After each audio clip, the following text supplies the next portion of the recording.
హైడ్రా కూల్చివేతలతో ఇళ్లను కోల్పోయిన వారి వద్దకు వెళ్లి బీఆర్ఎస్ నేతలు ఎమ్మెల్యేలు ఎమ్మెల్సీలు పరామర్శిస్తున్నారు. కాసేపట్లో బండ్లగూడ, హైదర్షా కోట్, మూసీ పరివాహక ప్రాంతాల్లో మాజీ మంత్రులు హరీష్ రావు, సబితా ఇంద్రారెడ్డి ఆధ్వర్యంలో పరామర్శించనున్నారు. పార్టీ తరపున న్యాయపరంగా బాధితుల తరపున తాము పోరాటం చేస్తామని బీఆర్ఎస్ నేతలు హామీ ఇస్తున్నారు. హైడ్రాపై ప్రజాక్షేత్రంలోనే తేల్చుకోవాలని నేతలు నిర్ణయించారు.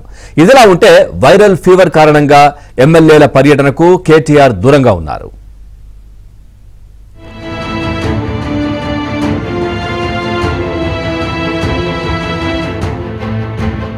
బండ్లగూడ, హైదర్షా కోట్, మూసీ పరివాహక ప్రాంతాల్లో మాజీ మంత్రులు హరీష్ రావు, సబితా ఇంద్రారెడ్డి ఆధ్వర్యంలో పరామర్శించనున్నారు. పార్టీ తరపున న్యాయపరంగా బాధితుల తరపున తాము పోరాటం చేస్తామని బీఆర్ఎస్ నేతలు హామీ ఇస్తున్నారు. హైడ్రాపై ప్రజాక్షేత్రంలోనే తేల్చుకోవాలని నేతలు నిర్ణయించారు. ఇదిలా ఉంటే వైరల్ ఫీవర్ కారణంగా ఎమ్మెల్యేల పర్యటనకు కేటీఆర్ దూరంగా ఉన్నారు.